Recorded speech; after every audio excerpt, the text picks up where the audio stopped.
I was thinking about some stuff that happened in the 50s before I was born, and I was always wondering about it. But I was a little kid. My mom would drive the store, and a policeman in the 80s.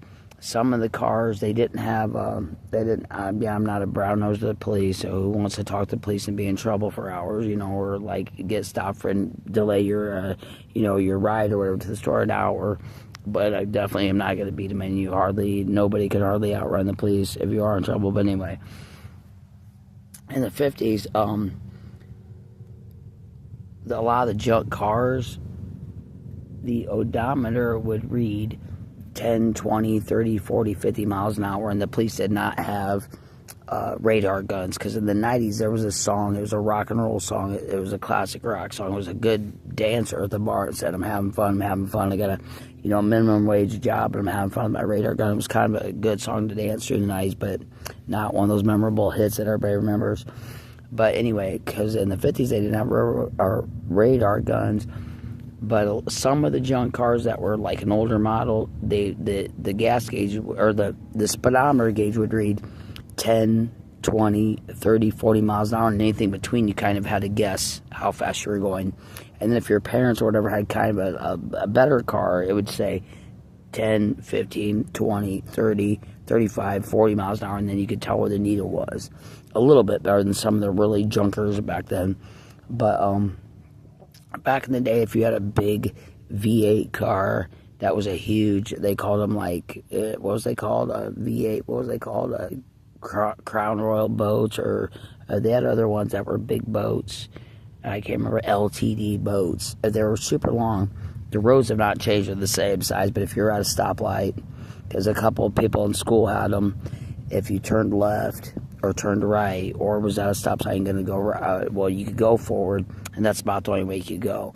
Because if you turned left or right and you were at a four-way stop, or you just had a left turning lane or in the right turning lane, your car was so big and the roads have not changed, and you would hit the person, so you would have to utterly be alone to turn left or right, and you could only go straight. And a lot of people were nervous because if you kept going straight, then you'd go all the way. But if you had to turn left, you were blocking traffic because you had those giant cars. But anyway, in the 50s, you had your checking account, writing account books, and all the banks were owned by NFSDI, or what was it called, NSDI or something, all the checkbooks. And if you're at work or whatever, you work at the dairy suite and you're a woman or something, or a man, a janitor, or if you were in a factory or a bank or whatever, or a doctor or whatever, when you had this thing called a registry, and you had to write how much you subtracted from your checkbook, and then what checks were out there floating that hadn't been cashed yet, and you always had to write, when a check came in, you got a letter from the bank that said they cashed that, you'd have to subtract it. But if you lost the bank letter and you didn't know what was already subtracted, and then you thought you had so much, the decimals would be wrong. And there was basically only one checking account bank for everyone, NFSDI or whatever it is, but NAST or whatever it was. But you could always use cash, but there were certain places you couldn't use cash. And then, like I said, if you just got one number wrong, it messed up your whole checking account every time. But by the time, if you only had I'm sorry, I'm uneducated, but if you only had like $1,000, you only spent like $100, but then you wrote another check for like $10 or $15, your whole checking account was messed up a lot. But because the numbers, if it didn't come in already to the bank and you didn't know, and you wrote like a third check, then your decimal points were all off, and you would get a bad check. And back in the day, they would accuse you, or they would say it was check fraud, and that you robbed the bank. And if you were like $35 short on your checking account, the bank would close your account, and the first time you'd have to, it was pretty serious. It was like probation from the police. You would have to pay that back. And it was basically like being on 6-month probation, like when you get your first DUI. But anyway, if you got a second one, and like you wanted to go borrow money from your grandma or your mom or something, say, hey, I need $35, my checking account's short, I'm going to put you in jail, and she'd be like, I don't like you, the black, you did me wrong, go away. you would go to jail, and a lot of times the second or third offense was like 5 to 10 years in jail, in prison, for check fraud, because it was considered stealing from the banks and the government. And even if it was a little bit of money and you couldn't get it right away, you were still immediately sentenced to 5 to 10 years in prison for check forgery.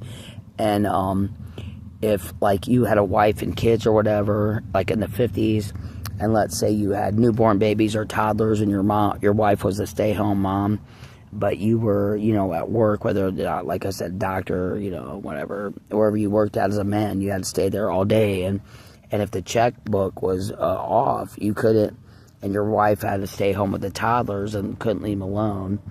If you couldn't leave, you would, the checking book, it's very easy to mess up a checking account back then. You would have to go to prison. And then when you got out of prison, 5 or 10 years, your wife wasn't going to wait on you with those little kids. I mean, for 5 or 10 years for you to get out of prison, if you even did. So she would normally find another man. And the telephone companies, if you lived in that town, it was public. But if she moved out of the county, you'd have to know somebody that knew where she lived at. And all those love songs were like, operator, can you help me? Tell me, where my wife is. Now they got out of prison or whatever, for check forgery. And the prisons were tough, but a lot of those songs were like that. But anyway, what was I going to say? Oh, and then there was the Hells Angels that were running people over, because the cops, like I said, if the cops didn't have those radar guns, so you'd have to be in the daytime, you'd have to be almost deaf, dumb, and blind and stupid to know there wasn't a policeman behind you.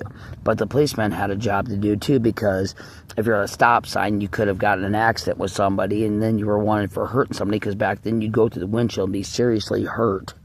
You know what I'm saying? If you T-bone somebody or they call it T-bone, if you're turning left or right, like I told you, and did a hit and run, you were seriously injured. I mean, you were wanted.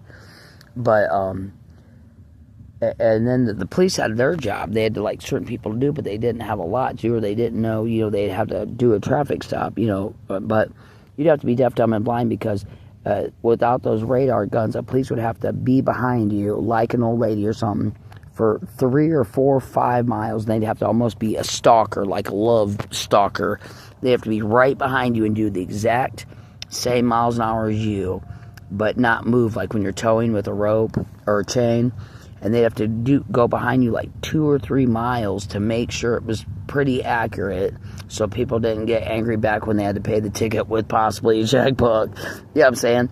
But because if your speedometer was like, it said the 10s and the 20 increments, but his said the 15, and the 5 increments, then they would kind of contest it, and it was kind of hard to prove it accurately, because you're looking at your speedometer, and it's, in between, and some were funny shaped to make the models of the cars look cool, and it was hard for the police to accurately tell.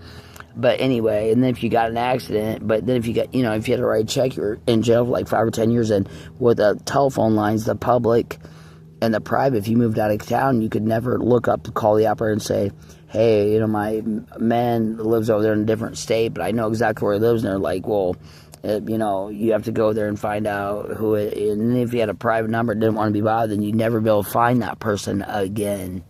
And a lot of, what was I going to say? But things are still going on evilly, you know what I'm saying, evilly with the government.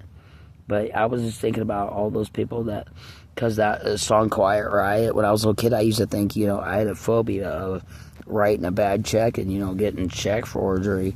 But if you're in jail, well, they throw you in prison like the second time, because it was considered concealing. There's only one bank in the whole United States, that NFCI, that controlled just about all the checks. All the checking and balance. All the banks, they had different names, but it all went to the same routing account number.